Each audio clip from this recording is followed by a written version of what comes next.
And good afternoon and welcome. It is December 1st, 3 p.m. right on the dot. My name is Ryan Belmore. I'm the owner and publisher of WhatsUpNewp. And joining me, he even broke out the hat. I did. Mr. Prosnitz, how are you? I'm pretty good, Ryan. How are you doing? I'm doing okay. And we were set to continue our author series yesterday. We had to push it on my behalf to today, but we're catching up with a couple local authors this week. It's going to be a great week. We start off today with Don Deluca. He's written a novel and actually two. One called The Shipmate, and the other, the sequel to that, The Bellboat. We'll learn a lot more about that in a little bit. Wednesday, that would be tomorrow, we have John Land. John Land is a best-selling author. He has written 50 books, some mostly nonfiction, mostly fiction. I'm sorry, and some nonfiction. He is actually one of Rhode Island's premier authors. He'll be with us tomorrow morning at, I believe, 11 o'clock, if I'm correct, 11 or 11:30. I don't recall which. And then on Friday, those two have written fiction, but on Friday we have Dr. Barbara Roberts, who has written a nonfiction book. She's written some books about medicine, but her nonfiction book sounds more like fiction than the fiction books do. An amazing story, but as a great week. These are three terrific authors, people who have in fact been well accepted and well read. We're really excited to do that. And Ryan, we're going to jump the gun on a lot of things. But what Ryan promotes and is absolutely correct. Get these books at your local bookstore. That is correct, and you stole my thunder today. But yes, local bookstore. There are plenty of them around, and maybe we'll see if Don has one. Let's bring Don up here, and Don Deluca, who lives in Newport. Yes, indeed, gentlemen. Look at this. A pleasure. Once again, off the air and on the air, of course, gentlemen. This seems to work much better with electricity, as we've discovered. Yeah. Yes. Exactly. And I'm sorry I don't have the dress code correct. I don't have the hat, so but you got you've got the headphones, so that's got the right. headphones. Yeah. Well, we'll have to get you a hat in the mail. But Don, you're in Newport, and tell us a little bit about yourself. How long you been in Newport? I've been in. Actually, I grew up here, and my corporate life took me away for a few years, and then upon retirement, I came back to Newport, and it's always been the place that's been most dear to my heart, and it's just wonderful to be back. Don, you're a graduate of Brown? Graduate of Brown and also of RISD as well. Graduate school at RISD. Yep. And that took you into corporate. Well, first, also you've always been tied to sailing. Always been tied. Yep. Sailor at Brown. Started at actually 12 years old at Newport Yacht Club sailing turnabouts. And if the truth be known, there's a turnabout in my backyard that I'm restoring. So we're coming full circle here. But yeah, started collegiate sailing, and then all the one design classes that were common in Newport, and then a lot of ocean racing all over the world, and then retired from ocean racing when I just got too old to do that. It's so what you have to tell us real quickly is this first trip across the Atlantic at the age of 19. Yes. This was an interesting story in that one of the Bay's best-known sailors, Milt Ernstorff, who owned Burgoo, which was a famous ocean racing sailboat, won the Bermuda race in 62 in 62, won it in 64, and then in 66 decided he wanted to go transatlantic, put together a college kid crew, several guys from Brown and URI, and off we went. And at the tender age of 19, it was a brutal race, very rough all the way, and 500 miles west of Scotland, even though the boat had been built especially for the race. Guess what? The rudder fell off, and off it went. And thus began an incredible adventure, steered by Sail Trim to the Hebrides Islands, made another trip to the mainland, and then got a rudder built, and then off to Norway. So that was my, at 19, that was quite an adventure, to say the least. At 19, I was going to the local bar.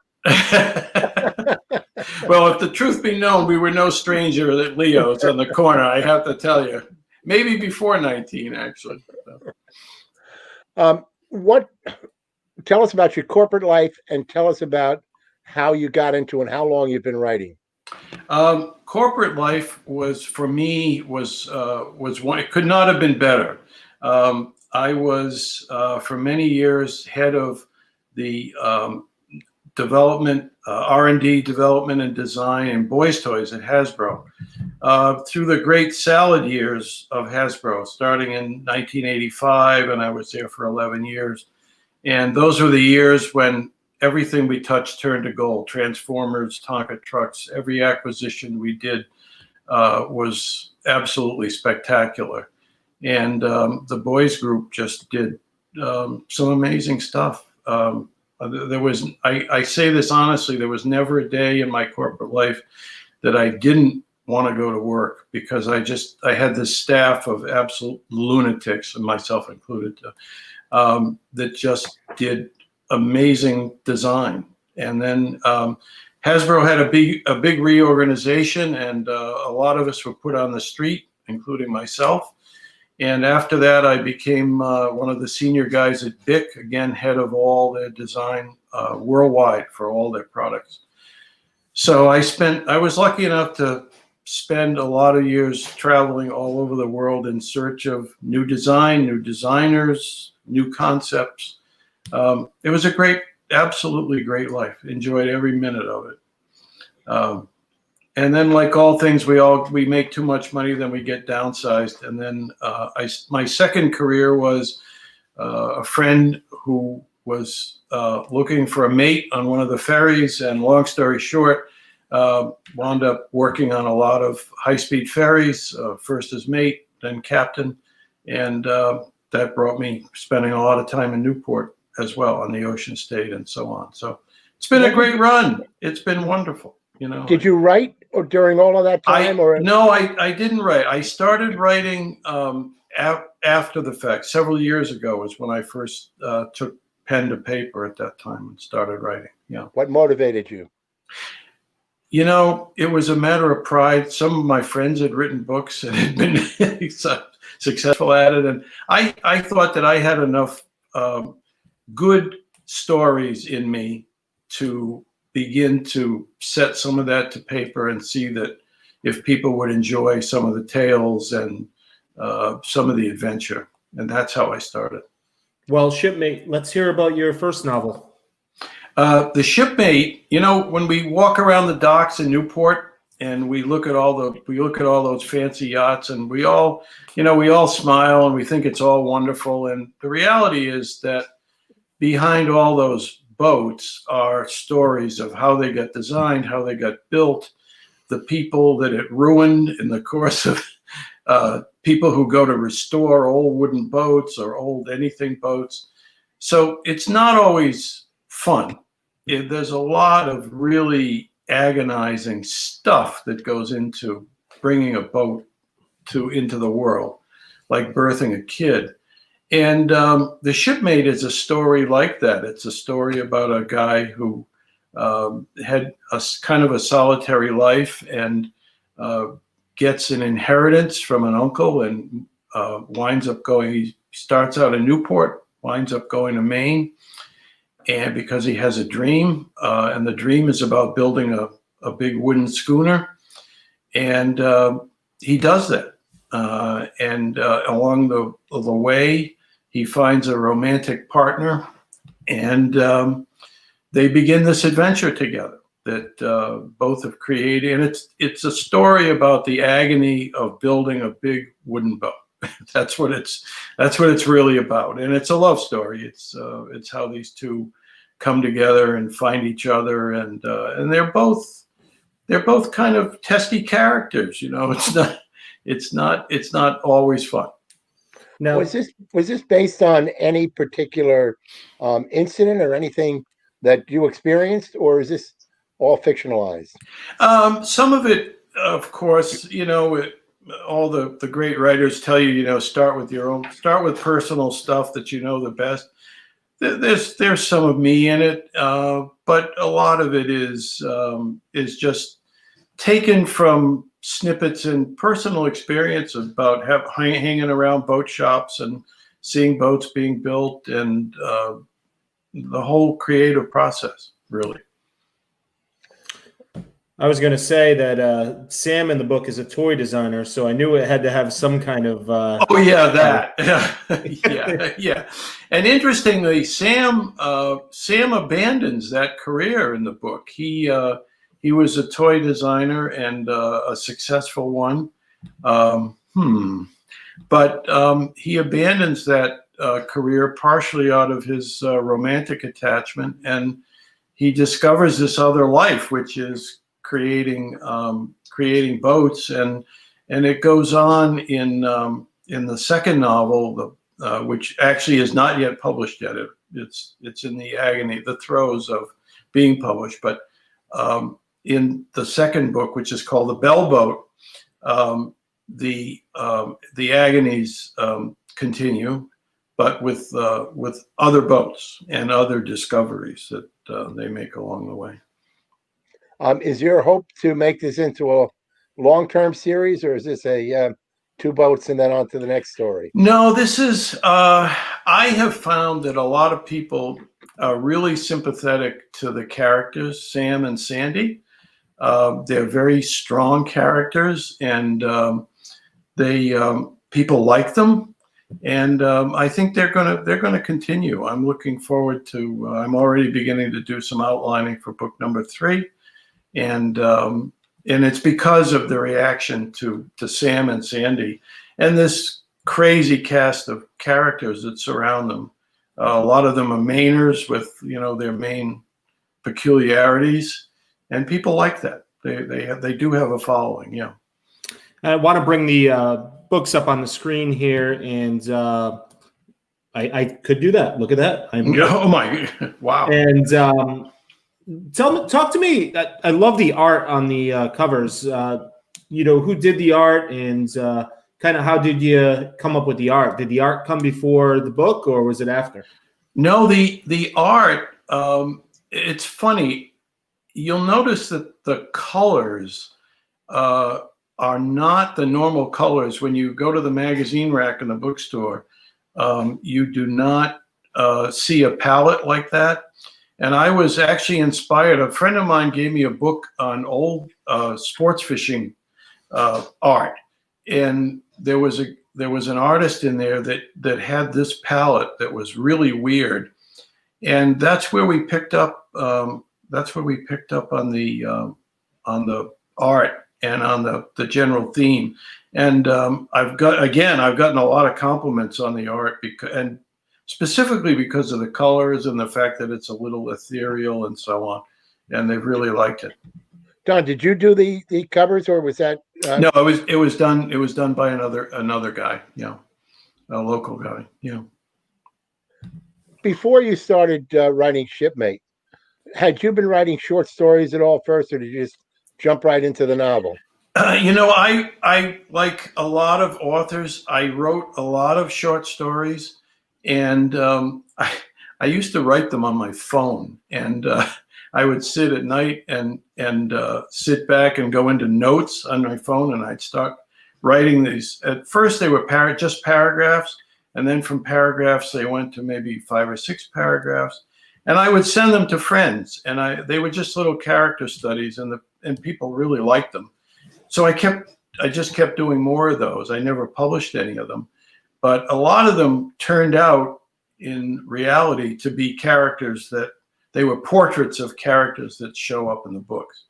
So that's really how I got started. And did you have any training in writing, or is this something that you just picked up and basically learned on your own? Well, I hate to sound a little snobby here, but when you get a Brown degree, one thing you better damn well know is how to write. and we just wrote so much, and even in grad school, I have to be honest, we just wrote so much that I think you get a discipline of being a good writer, being cohesive and convincing and so on as a writer. Otherwise, and in my business life, I had to do a lot of writing, and always very focused writing on reports and so on, which I hated to do, but it's part of the world.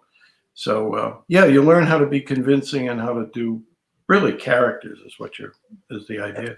And what's the most challenging part? Is it the character development? Is it the language? Is it being able to separate, create a different use of language among the different characters within the book? How do you pick that up? How difficult is that? It is really difficult to be cohesive. You have to make a lot of notes on making sure you remember where all the characters are. What scene were they in? Who were they with? That whole string of continuity is really tough. And keeping characters consistent, I think, is really you have to remember what they're like, and you, because you're inventing, it's fiction, so you have to invent all this reaction in every specific scene. So you have to have a really good sense of the heart and essence of a character as it rolls along through the book. And of course, they change, they develop. So that's tough too. It is a process, and you don't get it right the first time. Are your characters based on any real individuals, or are they all totally fictionalized? I think I deviated from a lot of fiction writing in that a lot of my characters actually are taken directly from real people. They're extrapolated from people who, when they read the books, I think they get a feeling that they know who they might be. Any of them sue you yet? No, but most of them want to, and that's a good thing too. So, yeah, I think that one of the blessings I've had both in my corporate life and just being around the waterfront is characters, and I think it's one of the things the world really misses today. If you were a kid and you walked along the old Thames Street, if you went 2 blocks, you'd run into 5 or 6 real characters. And I mean the guys who stumbled along the sidewalk and the good friends. And they had a real personality and they had a real sense of being. And we lacked that. Everything's so homogenized these days. And one of the reasons why I write is to bring back characters that are like that, because I think they're important to the world. Don, where can people pick up your book? They should be available at most of the local stores, and of course they're on the dreaded Amazon, which is an incredible convenience. But yeah, you should be able to find it, I think, most anywhere. And it is the season of giving. So, if people were looking at your book or thinking about giving it to somebody, who should people be thinking about when they give this as a gift to somebody? Who's your book written for? Well, it was the Shipmate was written purposely to be a beach novel. It is a romance novel. It is spicy. I have to acknowledge that. And it was meant to be a short book that had really compelling folks in it. That was a good read at the beach, something you tuck in your pocket or the beach bag, and you want to enjoy a novel. And the Bellboat is a lot longer. The characters develop, and that's if you're a fan of romance novels, I think that's the real target, is people who like good, honest New England romance novels. It's centered on physically in New England and New England characters. So I think that's the main thrust of this. Don, I'm sorry. Yes. Yeah. No great message in this other than just people wanting to pick up the books and really enjoying them. No, I have to be honest. I'm not trying to save whales and dolphins in this. I'm really not. It's just good. I hope a fun read and enjoying the essence of what is a good romance. That things happen in the world that you don't expect, and that makes a good story.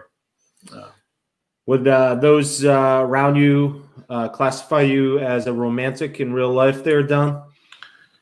I'm not sure about that. I think might be some mixed feelings on that. I would hope so, but I think, yeah, I'm not taking any bets. Let's put it that way. Do you expect somewhere along the line to deviate from from the this kind of novel or this kind of book into some other areas?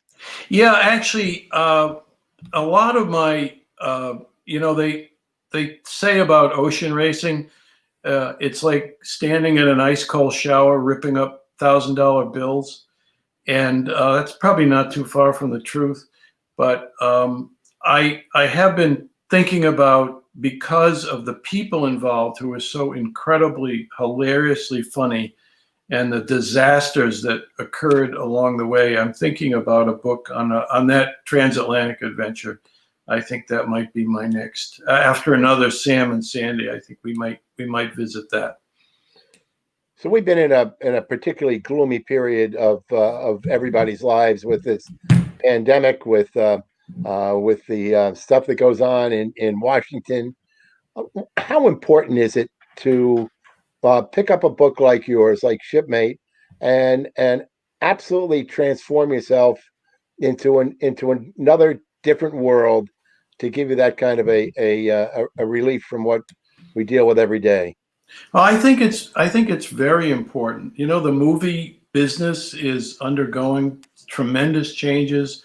Broadway is out of business, and I think all this escapism that people need and really depend on has gone. People retreat, to look at Netflix. I guess that's the universe that people participate in. And I hope that books aren't forgotten, because a lot of people are writing really good novels. And I think that is, I hope it's a place where people want to go to spend time and to get immersed in these characters. As far as the Bell Boat, I went way back to the. I'm sure most people don't even remember this, but the crazy characters that were in the Tugboat Annie series, which ran in the 50s and the 40s in Saturday Evening Post. Hilarious adventure stuff centered around a female tugboat skipper. Go figure, figure that one out. And they were very successful. So I'm trying to revisit. I'm an analog guy. I'm an old-fashioned. I'm a product of the 50s, and I'm trying to, I guess, in some strange sort of way, go back and bring some of the essence of the 50s back into our time through stories. A simpler time, maybe. Yes, a much simpler time. Yes, absolutely. Yeah. I'll take your word for it. Yeah. Who's your favorite author? I have actually. There's a book that I mentioned in the Shipmate. Neville Shute wrote The Trustee from the Tool Room, which again was a great inspiration for my writing and my reading. And it's an incredible story. And I think anybody, and especially people from Newport, where sailing is so prevalent in boats, if you get a chance to read Neville Shute, Trustee from the Tool Room, you should absolutely try to find it, because it's a wonderful, wonderful story.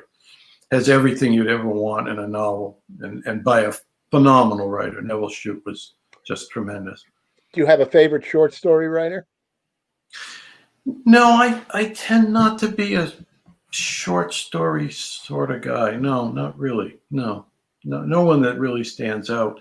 That short stories are, again, a lost art. And a friend sent me a book on short stories, and I'm sorry the name of it escapes me, but they were tremendous. It was a Rhode Island author, by the way, and I'm remiss that I don't remember her name, but she's wonderful, absolutely wonderful.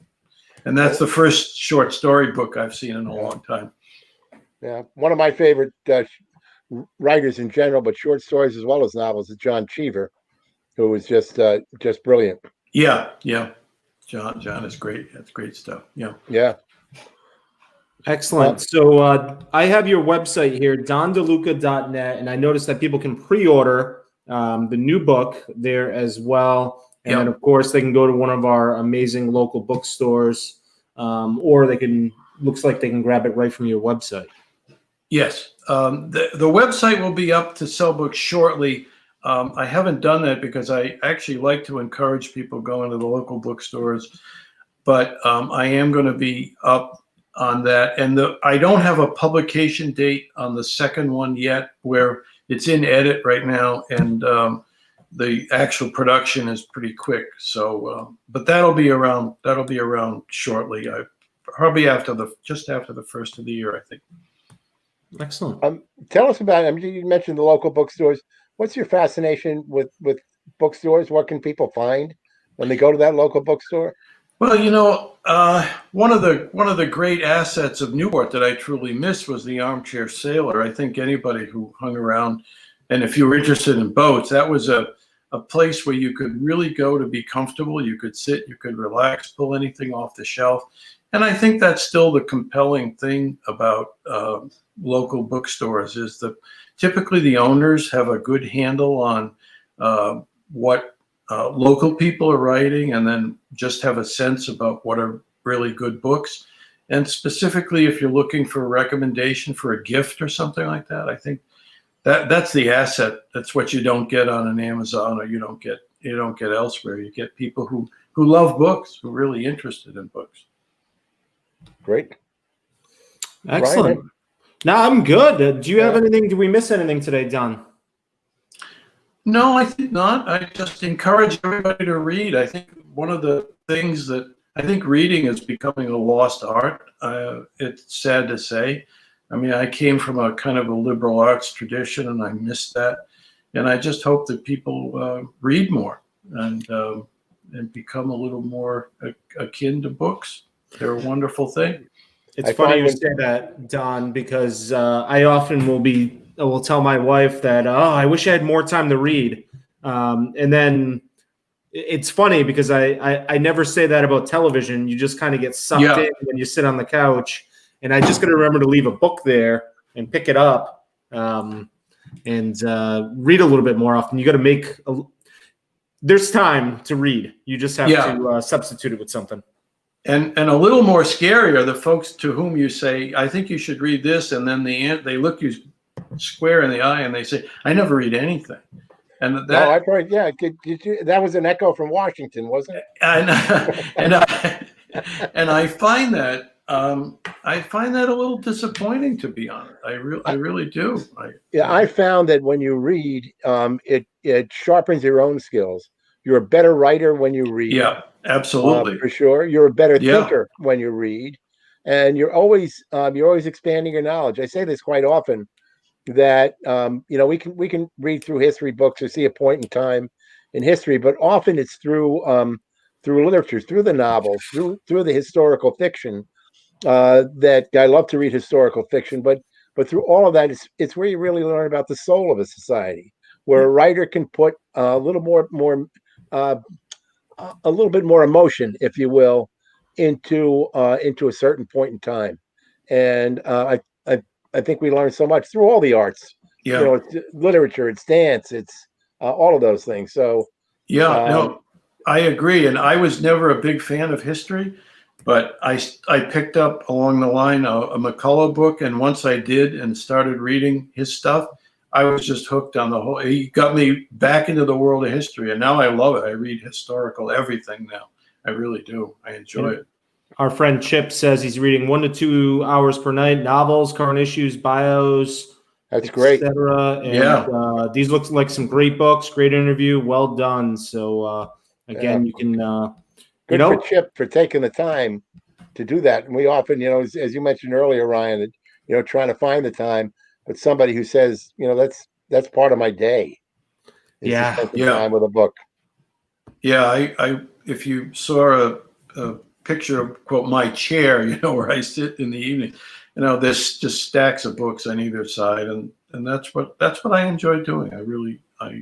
My mother lived to be 100, and I could never bring her enough books. She was an incredible reader, and she really encouraged me about reading all the time, because she just read constantly, and she was with it, until the end. And it was because of all the reading she did. She was knowledgeable about everything. She was very eclectic in her reading, and it really paid off. I think there was a lot more reading done in in these past generations rather than ours. And be good to get back to. What do you think about audiobooks? I've never listened to one. I'm not like I said, I'm not a digital guy. I'm an analog guy, and there's something about physically holding a book and reading it and turning the pages that I really like. And I'm just not an audiobook guy. I'm not. I think a lot of it too is I've heard people listening to them, and if the voice isn't just right, it's like, I don't need that. I don't want to listen to that voice. Yeah, I've listened to a number of books, and it a lot has to do with the reader. Yeah. If you've got a bad reader, the book is off. A good reader can make a bad book good. Yes, indeed. Yeah, I agree. Yeah. All right. Well, we appreciate it. DonDeluca.net. People can keep an eye on the books and see when they're available. Go to your local bookstore. You have Island Books over in Middletown. Charter Books on Broadway isn't open yet, but if you go to their website, you can order books right on there. They can have them ready for the door for you, or they can drop it off at your house, and plenty of other local bookstores. And give the gift of a locally written book this holiday season. In time for the holidays, buy the Shipmate. Thank you, gentlemen. I appreciate the time to spend with people who enjoy authors and enjoy books. I really do. Really appreciate it. Well, we appreciate you joining us and being part of what we think is a really fun series. Great. Thank you. All right. We'll see you on Newport, Don. Okay. Take care. Bye. All right. So that is Don Deluca. And for more info about Don and his books, DonDeluca.net. And you can find his first book there. His second book is coming soon to a bookstore near you. And then tomorrow, it's an author of more than 50 books. We'll see if he remembers all of them. That's John Land, and it's a great series, Ryan. Fun to talk to these authors and to realize how much talent we have in and around the state. And that interview tomorrow is at 11 a.m. You can watch it live and comment, just like Chip did while we are live. If you have any questions for the author or if recommendations or want to know any more about the author, or you can watch it anytime afterward. They are live on our website, on our Facebook feed, on our YouTube channel, and they can also be seen anytime afterward at all of those places as well. And then find your favorite local. You should have a favorite local bookstore. Go there, and you can pick up any of these books that we've been talking about. And tomorrow, I've confirmed, is 11 a.m. Excellent. I'll be there. Here, all right. Somewhere. You'll be somewhere. I know. When you don't leave the house, it's I'll be there. So, maybe I should switch rooms just to make it seem like I'm going somewhere. Yeah, I might have to do that as well. So it only gets fun when you lose power. Yeah. Oh, yeah. So, and nothing's open. So, but all right, Frank, that's going to do it for this one. We have 2 more coming up this week, and we will chat with you soon. Very good. Thank you. Actually, stick around for a minute, Frank, and I'll join you in a second here. Okay. On behalf of Frank Prosnitz as well as myself, I want to thank Don Deluca for joining us today. And DonDeluca.net, you can find his book. If you missed this interview, share it with your friends. You can find it on our website, on our Facebook page, as well as on our YouTube channel. Thanks for watching.